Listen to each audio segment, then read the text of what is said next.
I'll have my way. We've already done the, I've already done the share enable for you. Okay. Let me see whether we have something we can work with here. Okay.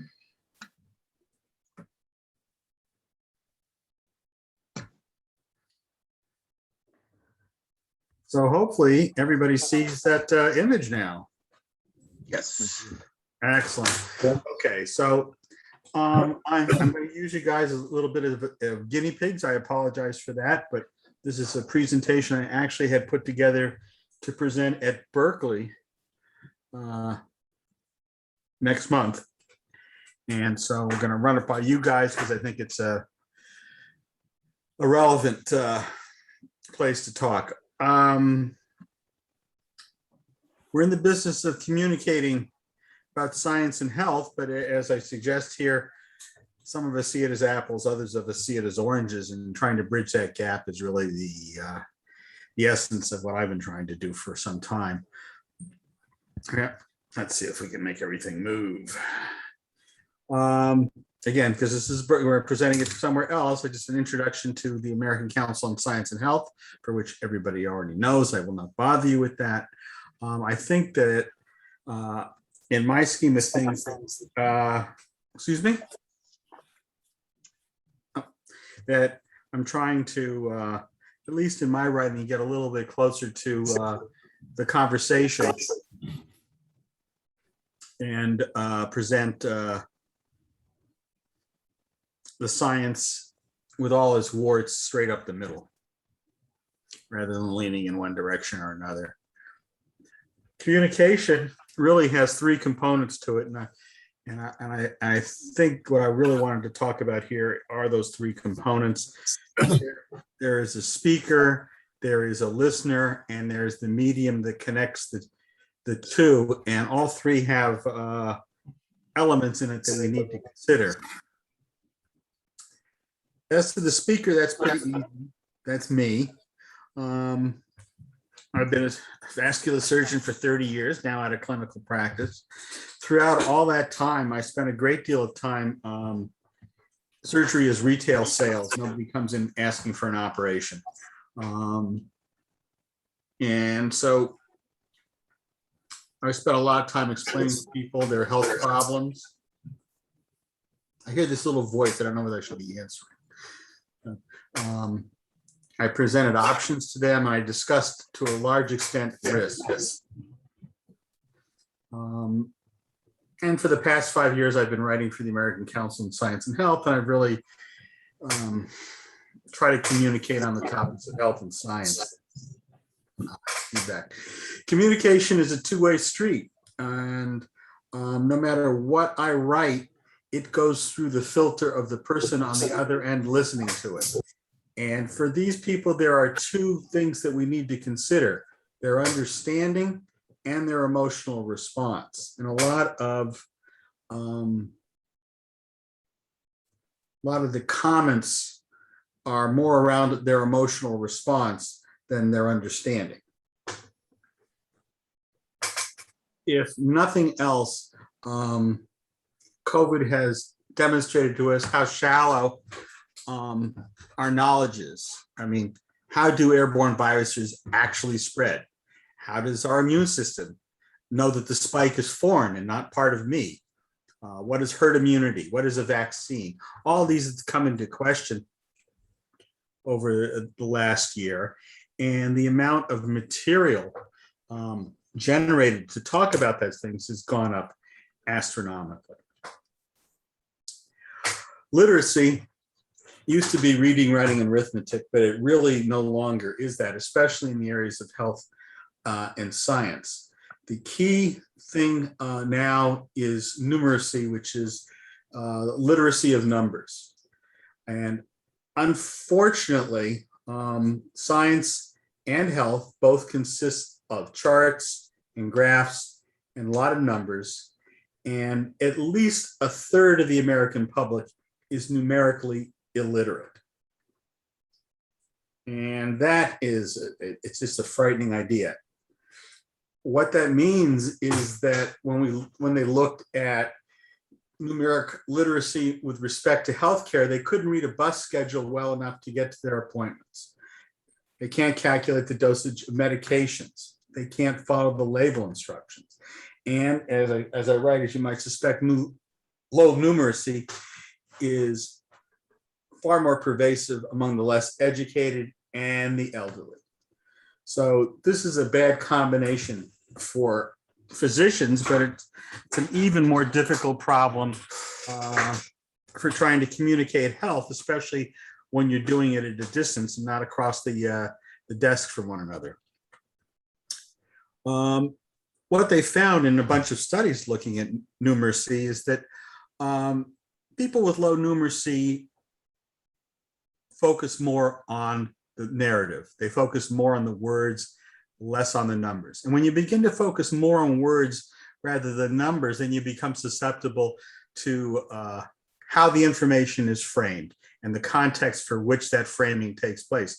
It is much easier, as it turns out, to tell somebody their operative risk in words than to put it out there as a picture or to put it out there as a number.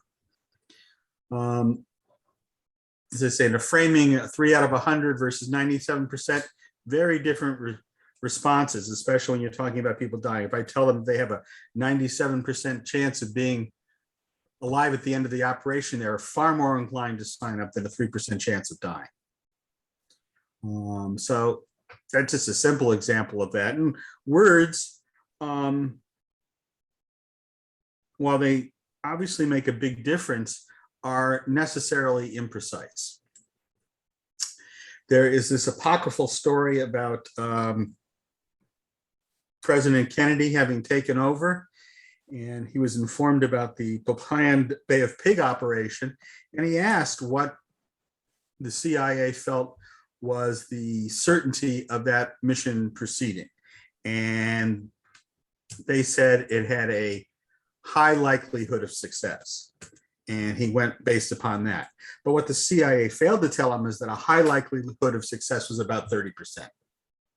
So numbers and words have very different meanings sometimes.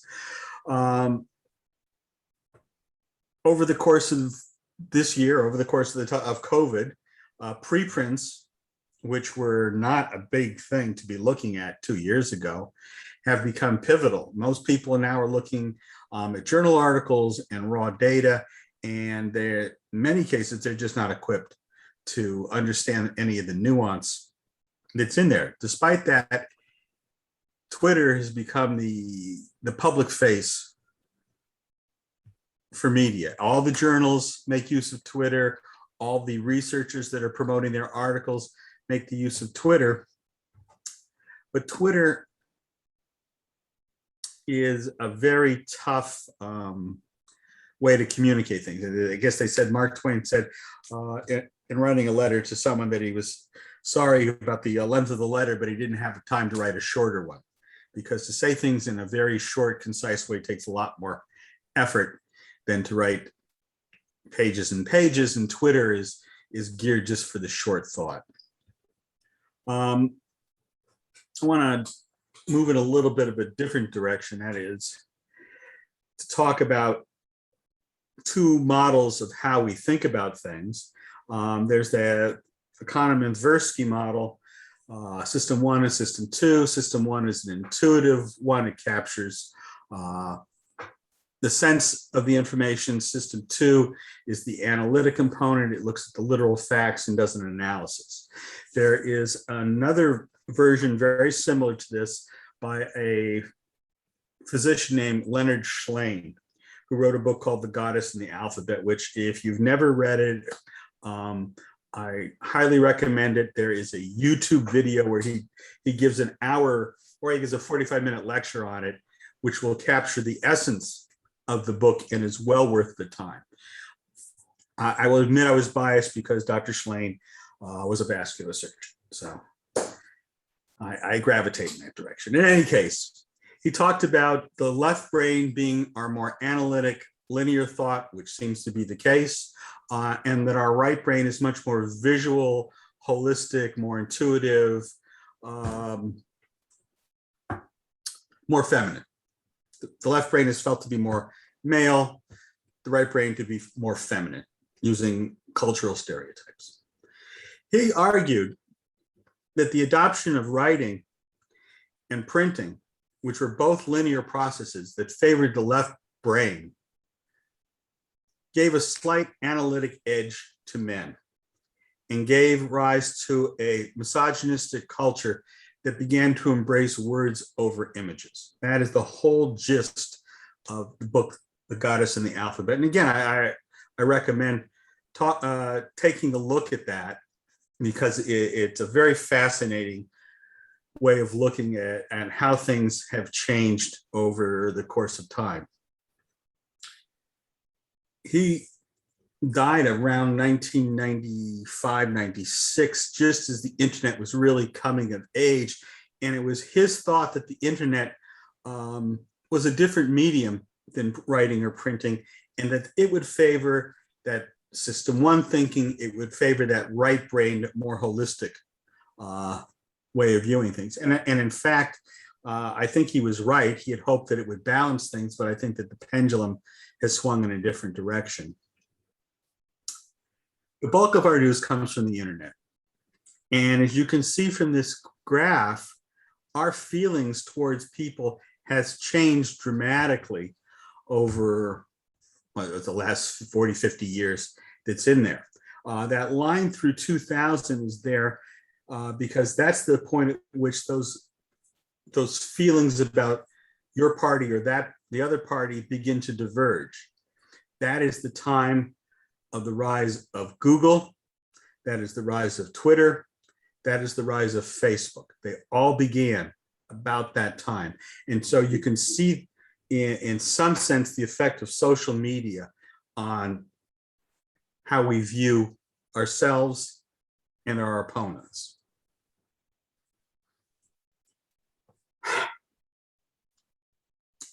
When we talk about numbers, when we talk about verbatim things, it's precise, it's quantitative.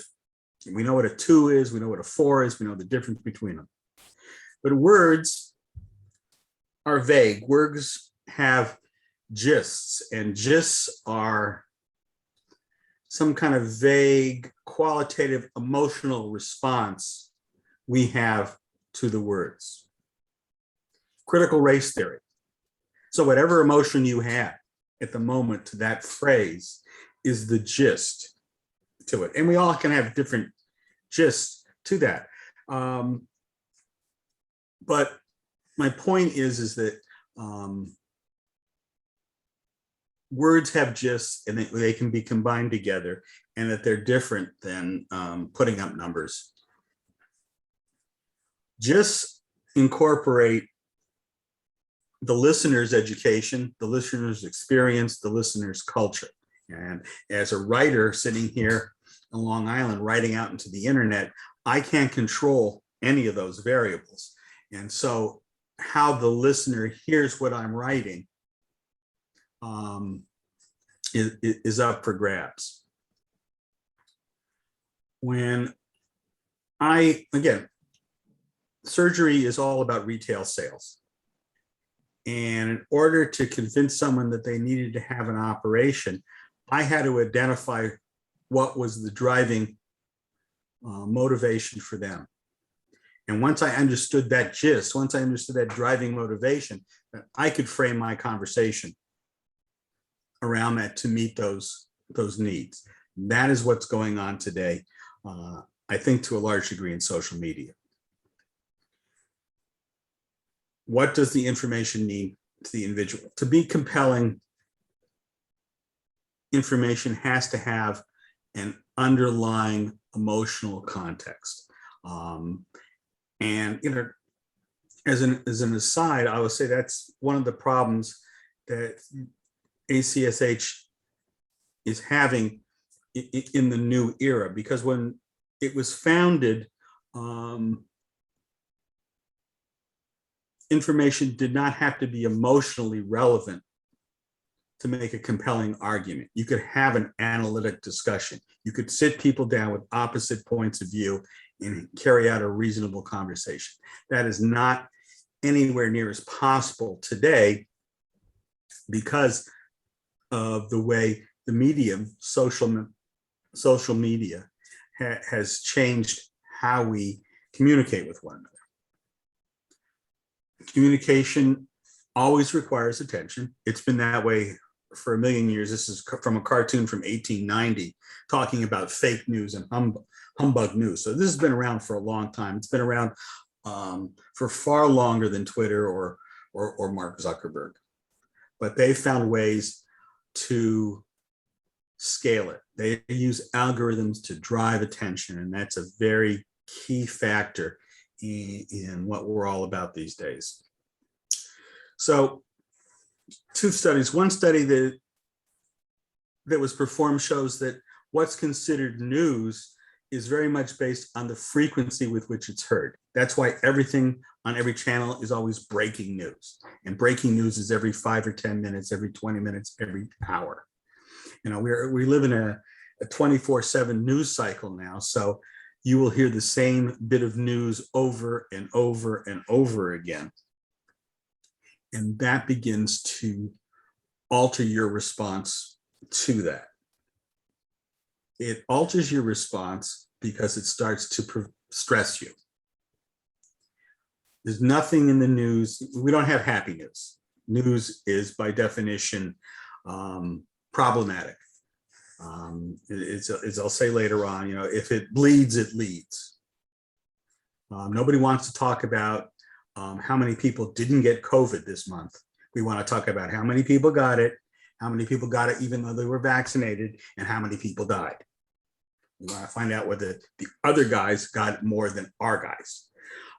In any case, these are all stressors. They speed up our heart.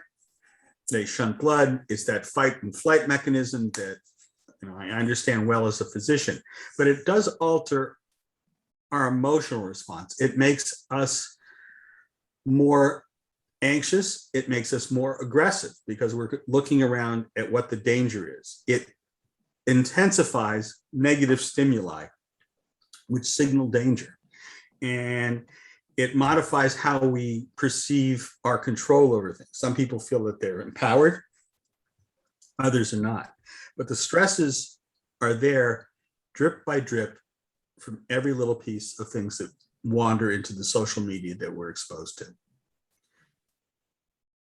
Second study that did, some scientists, well, some researchers took a group of people, hooking them up to an EKG, and just followed their heart rate and played for them some simple stories, either read to them or on video. And these are not really dramatic stories. This is Moby Dick. Okay, this is not a real page-burning tale. And what they found is that the heart rates of all of the listeners all began to entrain with one another and go at the same rate. Even if the people were listening to the article at a different period of time, their heart rates went along with the story. At a more exciting part, their heart rate would pick up. And this was across the board. But, and again, it was whether it was a written word or visual. As a social animal, we tend to mirror the people around us, and we mirror the people around us not only in terms of our behavior, but in terms of our physiology. Back to Twitter for a moment. Twitter now talks in short little bursts. A picture is worth 1,000 words. That's what Instagram or TikTok say to us. That's what Tom finds fascinating all the time when he puts something up on Facebook that gets 1,000 or 2,000 or 3,000 hits. That one little image will generate so much comment. There is this general adaptation syndrome when we're exposed to stresses, and if the stress is not removed, then our body runs out of steam. We can't keep making adrenal corticoids forever. And as a result, the exhaustion of these media cycles is really beginning to catch up with us. I think that in many ways, the social media is making us far more divisive and is truly driving us mad, because our evolutionary fight or flight instinct is not any match for a 24-hour news cycle. As we get exhausted, we pay more attention to negative words. We wind up interpreting uncertainty as danger. And chronic stress also increases our blood pressure and has metabolic effects such as increasing our blood sugar. So I would ask whether it's in fact the rise of the internet in part responsible for some of the public health problems we see with ongoing hypertension and diabetes, obesity.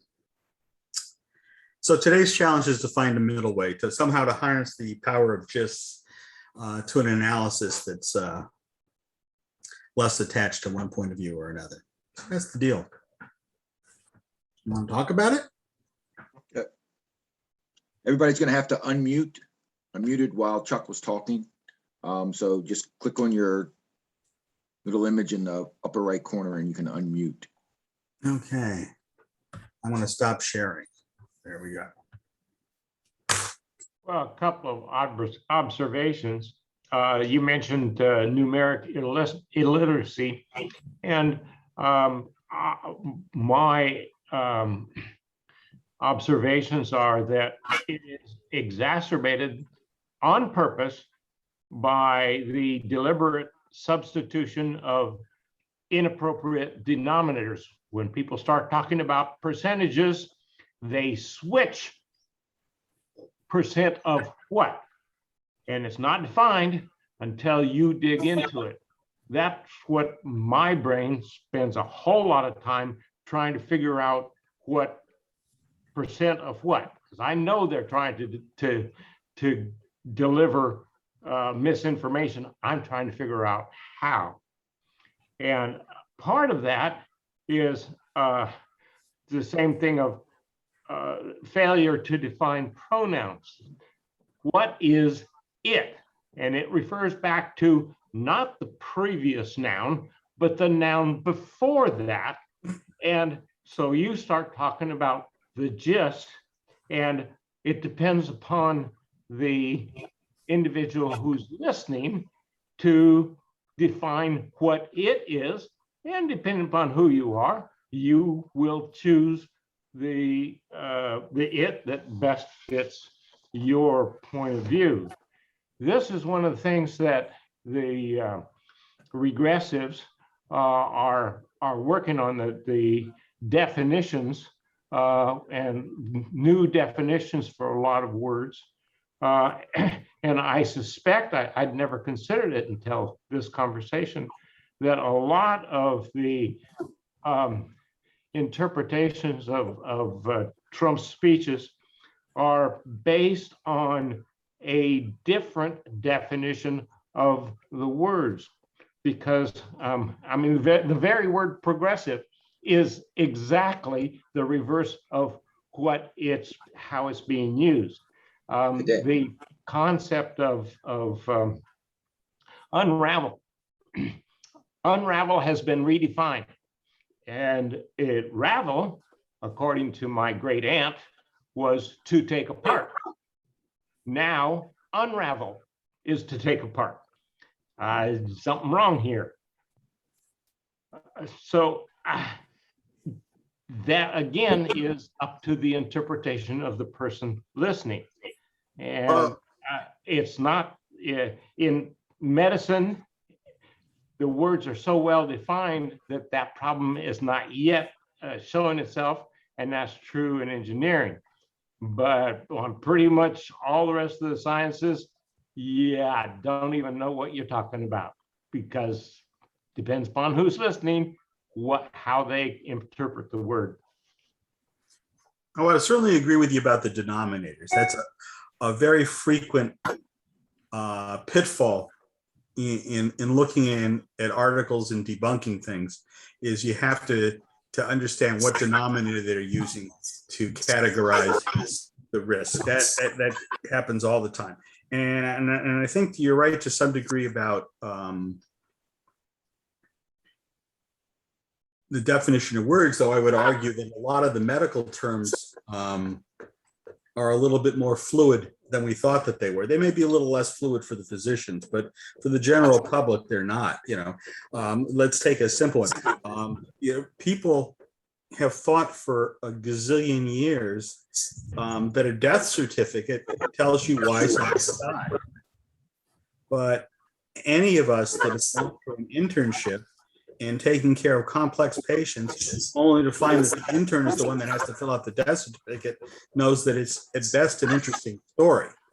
And that unless it's followed by an autopsy, a death certificate may not actually reflect what happened at all. It's our best guess story.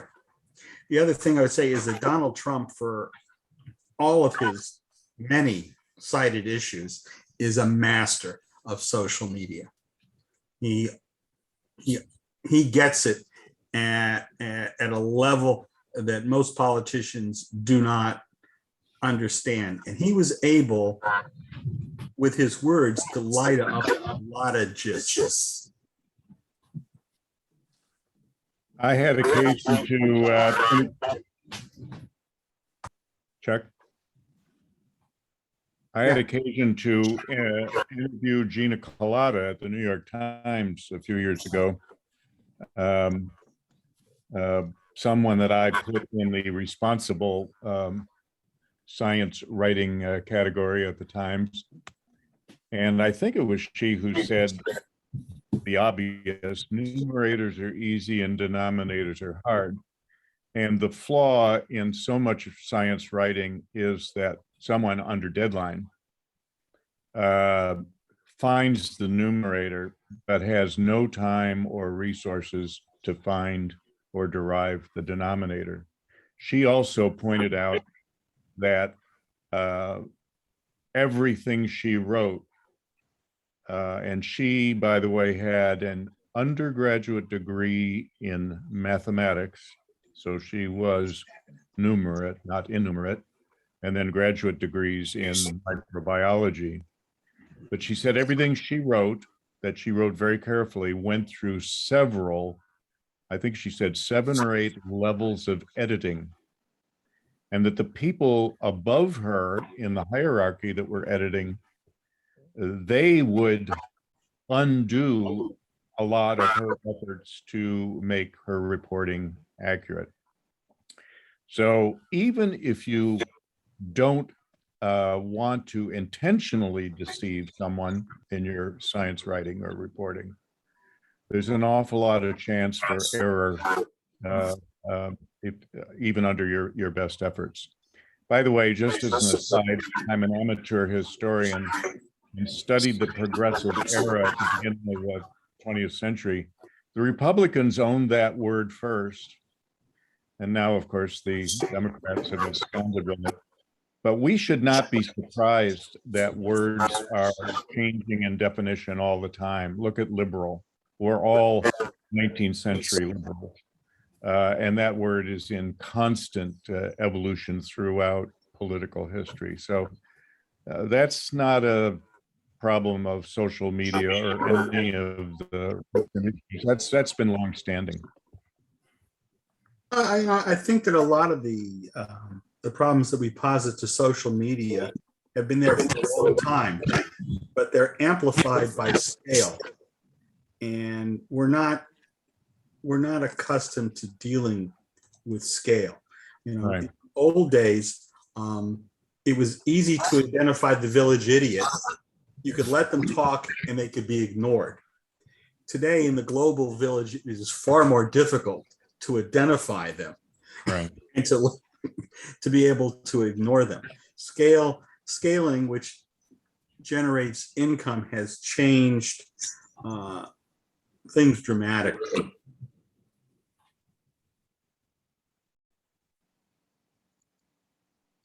Anyone else? Social media is under enormous pressure right now. most of that pressure, I think, is related to the fact that they're big, and governments always go after whatever is big. Standard Oil, Microsoft, RCA in the 1930s. Does anybody here think that all of these attacks on social media companies is going to change anything we've been talking about this morning for the better? Or will it only result in breakups? Standard Oil was broken up into 14 or 18 components, and then John D. Rockefeller made even more money after it was broken up than he did before. Right. What is going to happen to social media? The same thing happened with the telcos when the 1980s AT&T was broken up, and actually most of those companies have merged back together again because of wireless. But the one thing that they try to stress whenever they've gone after something that's big in the private sector is the need for competition. Rockefeller did have some competition when he had Standard Oil. It wasn't a total monopoly. He had about 85% of the refining capacity of the U.S. And mostly for kerosene oil. It was before gasoline was really necessary.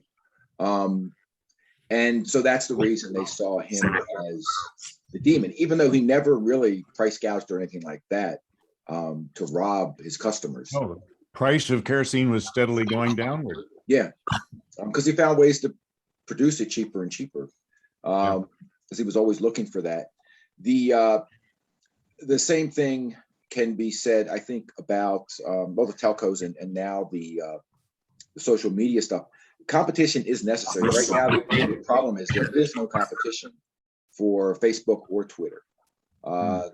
Every time the company has set out, you got Parler and things like that to try to compete against these things.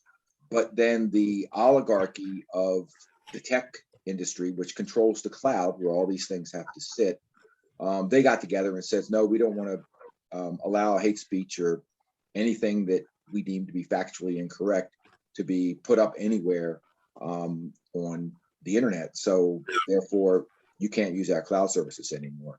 I know Parler tried using the Soviet cloud system or the Russian cloud system, and it was their user base that found out that anything that goes through the cloud in Russia is actually controlled by the Russian government, and they have access to it all. So people left Parler in droves as a result of that. Parler got off of the Russian cloud.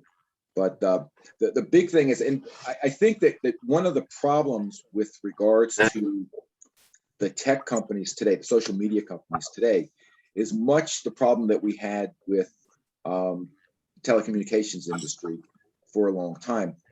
AT&T was granted a monopoly that was heavily regulated. They can only charge so much for competitors to be able to use their lines and that sort of thing. I think that either social media has to have more competition for users, or it's going to have to be regulated.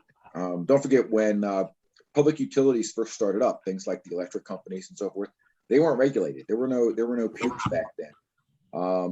They could set their own prices and that sort of thing. And then it was only the potential that those companies might start price gouging once their consumer base was set up, that the government stepped in and said, we have to have utility commissions to inspect to make sure you're not raising prices inappropriately and that sort of thing.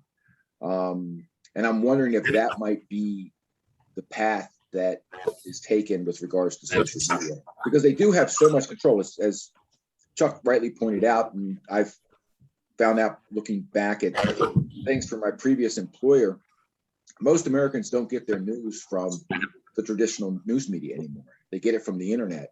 And a lot of my friends don't even get it from the internet. They get it from social media, which I consider a little bit different, because they're not going to newspapers themselves. They're just looking to see what their friends are reading, and they read the same thing. So that sort of puts people into that bubble that we blame a lot of the media for being in, the journalists, when they're doing their writing. And the readers are now in the same bubbles that the journalists are. They all have their own little groupings, which does cause the tensions that Chuck was talking about, where we just get more and more entrenched in our beliefs and sort of shut things out as a result of that. I think with the social media, first, they're never going to be able to censor or not censor the amount of material coming in. They have no worldly way of accurately filtering with automation the truth or veracity of the materials that are being loaded into the internet. I think that that's just a failed mission. I think that the bigger problem. Actually, that's not true. With Facebook's algorithm, if you're using a keyword, if you're gonna post it, it's a keyword that they don't want. It's gonna get what happens is the post gets hung up and it never actually posts. You can see it sitting there and so forth. So they can prevent certain words from going up. If you talk about the Wuhan lab problem, whether it came from the lab or whether it didn't come from the lab, there's been a tidal shift in what's considered true or false about that. Right. So you can't write an algorithm that's going to call it false in January and true in June. That's why they had to change their algorithm, because it that's what I'm saying. It's not a practical thing that people do. But the attention economy, the attention algorithm, to my mind, is the bigger problem. If you like this, you'll like that, because anything that keeps you on the platform having ads served up to you is to their advantage. I've written about this with Amazon, which you would not think is involved in the same way, but you buy a book on one topic, they're going to find you more books and more consumer products that lead you down the same pathway. So that the attention economy, the government may be able to say, we're not running ads anymore. We're going to turn you into a utility.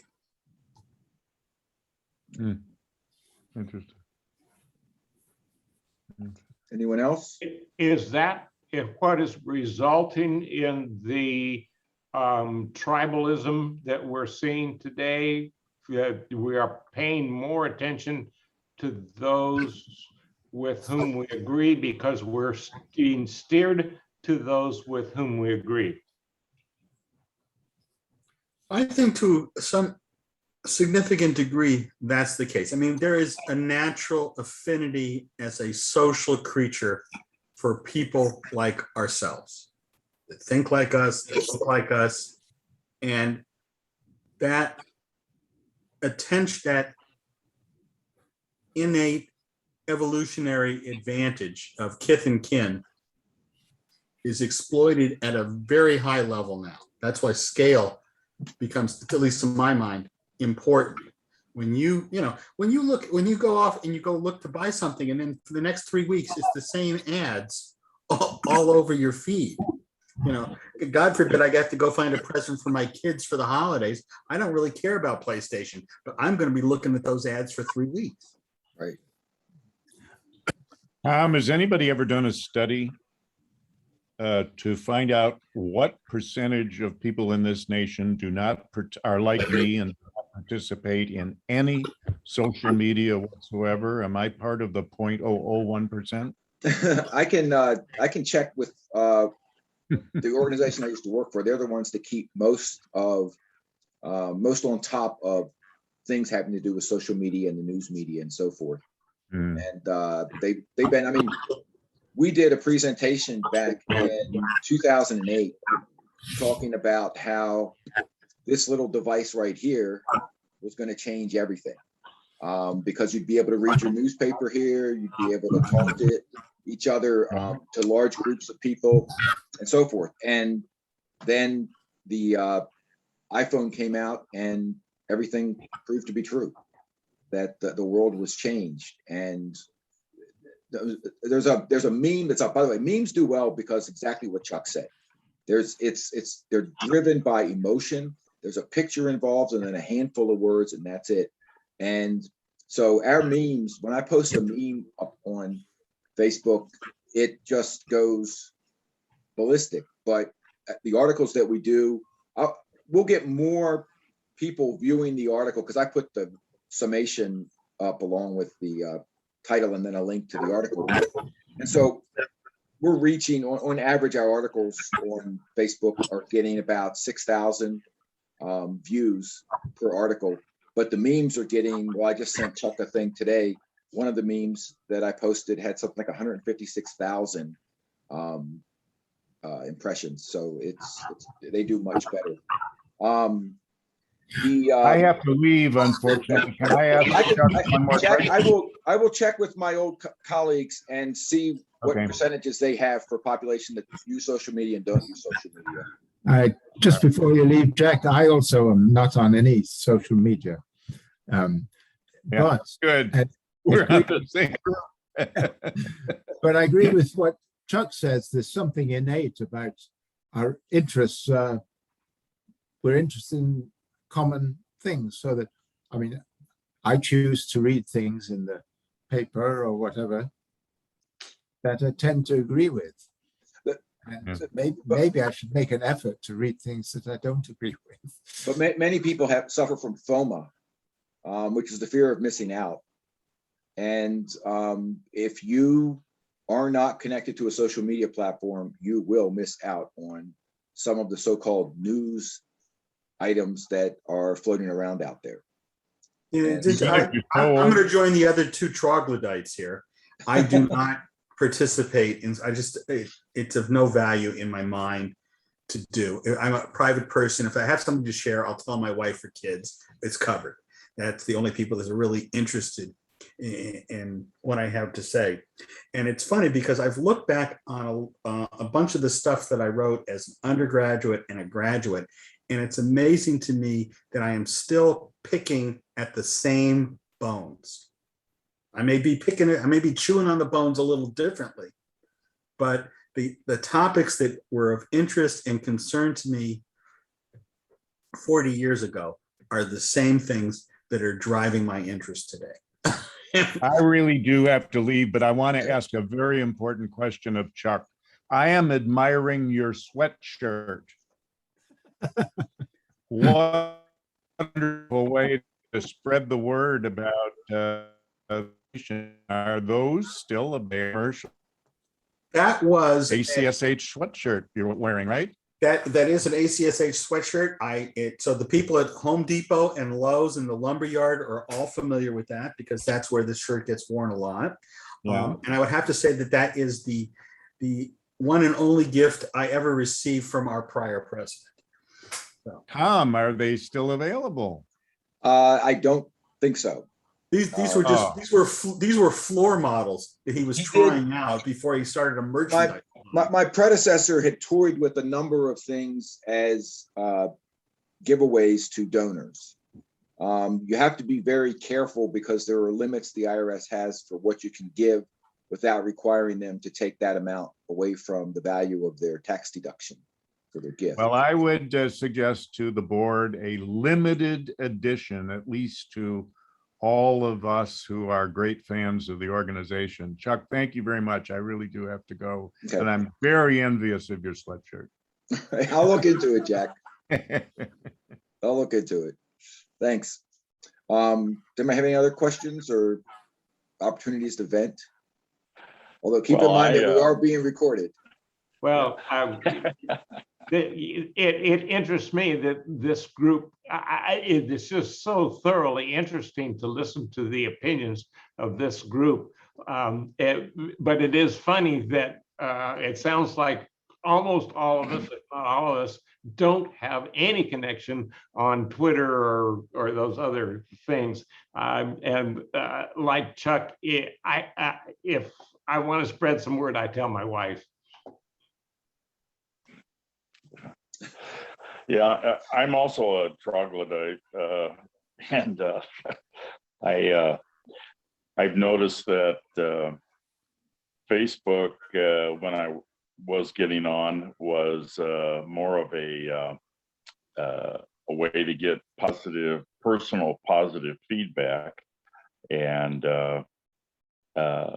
so I didn't feel I needed that much, so I kind of gave that up, and I communicate just fine with email and texting with various groups of people. And that works just fine. And regarding reading articles that have a tendency to disagree with my own opinions, I found that it takes a great deal more time to do that, because I invariably end up grabbing a pen and I'm writing in the margins, little notes about counter arguments and the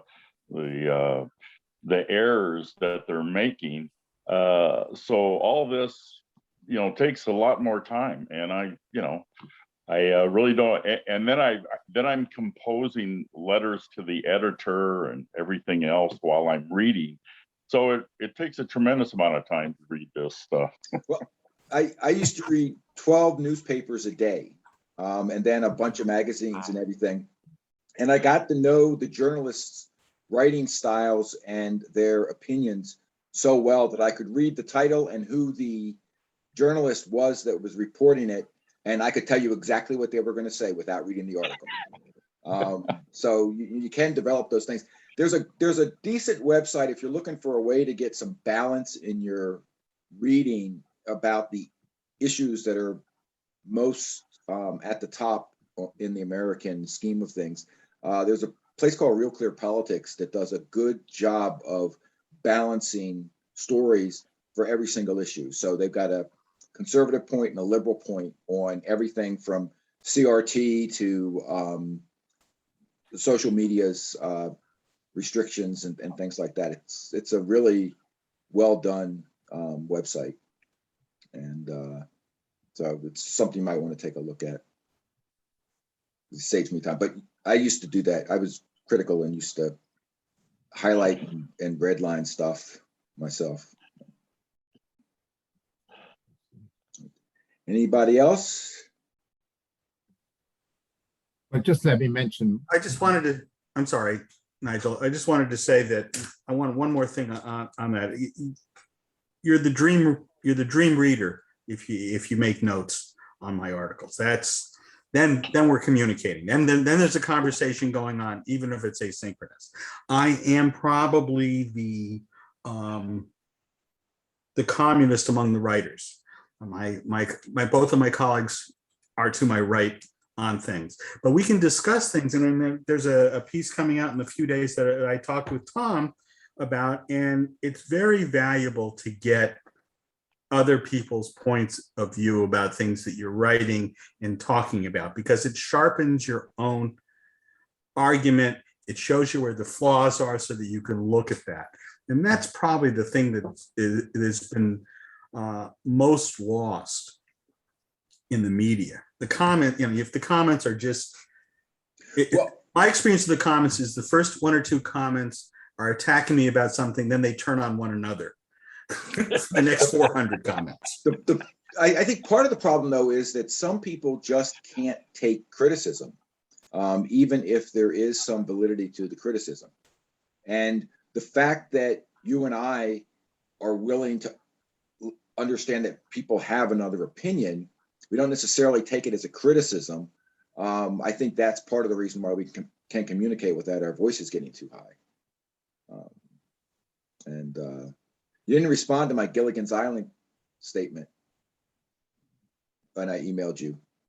I didn't see your Gilligan's Island. Okay, well, I sent you a thing on Gilligan's Island because the article, every time I hear that issue, it reminds me of the Gilligan's Island episode that I thought was pretty good. Okay, I'll go back and take a look. Gilligan's Island wasn't Seinfeld. It wasn't, something that impacts your life on a daily basis, but it has its moments. Anyway, one other thing you pointed out about, what we're all subject to in terms of our biases. Edward R. Murrow gave a speech at one of the universities up in New York City, and he talked about how we're all subject to our education, our travels, our upbringing, all these different things. And so we have innate biases, and that a good reporter can't undo those biases, but what they can do is understand that they have them and then seek balance in their reporting. And as a result, William Paley threatened to fire him because Paley said, no, we are unbiased reporters. And Murrow kept insisting there's no such thing. But Murrow was eventually replaced sometime in the late 50s, and then died of lung cancer because he was a chain smoker of Camel non-filters. Yeah. That's good. Anybody else? Well, Chuck, did you get the information you were looking for? I assume you were trying to refine your speech, and did you get some positive criticism there? Tom and I are going to continue to disagree on certain things in life. Tom is always is helpful in refining the arguments. We run a little bit at cross purposes because that's in the job description. One of Tom's job is to protect the brand, and that's very important. It's a good brand, and it needs to be held up as a good brand, and a lot of the bullshit from 15 years ago needs to go away. On the other hand, the brand needs to grow a little bit, and I try every once in a while to kind of put things in some directions to look at things. Let me be clear with you guys. We don't talk about climate change, and we're not going to talk about climate change because there's just too much bullshit in the atmosphere to discuss that. But having said that, I wrote a piece about climate migration, about how people are beginning to have to move away from the coasts because the sea level is rising, coastal erosion is continuing, and we have to make some decisions about whether we're going to continue to support people living in floodplains or we're going to ask them to move somewhere else. And Tom did not want us to go down the line of talking about climate change. And I agree with him. We're not going to go down that line. So I tried to stick to talking about observable facts, that the sea level, for whatever reason, is rising at the moment. And that's the kind of stuff that we The key thing is that you stuck to the facts. There was another article you published earlier this week or late last week. That was one where all you talked about were the facts. And that's the key thing, is to stick to what we do, which is talk about the facts, not lead people to say, this is what the facts mean. Just these are the facts. And if you look at some of the, one of the things, the other thing that I've been trying to do besides kind of puts us in various directions is to build up that stable of writing from the Board of Scientific Advisors. And we have 3 or 4 people that are very consistent writing on topics that I think that we haven't explored as much before as an organization. And I think that will help us expand our audience. And we need to expand the audience. we have some, because we are getting more of our scientific writers to write for us, or science advisors to write for us. And that's we have an almost advisor that's writing on nutrition. We have an advisor that's writing on toxicology. We have Fred, who's been started off on air pollution, which is his bailiwick, and has moved into writing on COVID, and is just he'll correct you on that, Chuck. Citizen scientist. He does not write on air pollution. He writes on air quality. Forgive me. Forgive me. But he doesn't write on either one of those things. He writes about COVID. And he and his friend Sheldon, both of which were in their 80s, are ideal citizen scientists digging in the data and presenting some very novel stuff on the website. And I think that that's part of our future. And I'm happy that it's there. I'm happy that Tom is supportive. Well, there's doing those things. There's a generation of reporters out there that we encountered that are fixated on numbers. They love numbers. And so publishing these things, I think, is one of the ways to reach out to those journalists. I'm trying to see if we can sort of spoon fed them. I know that paper in Madison, Wisconsin and Milwaukee, Wisconsin, both had journalists that really love to see stuff on numbers and write about them. So that's one of the reasons why I like their stuff. And again, they're sticking to the facts. and the numbers show this, and the numbers show that. And that's why I enjoy reading their stuff too. There's something that you want us to be writing about that you're not hearing about? Let's try that question.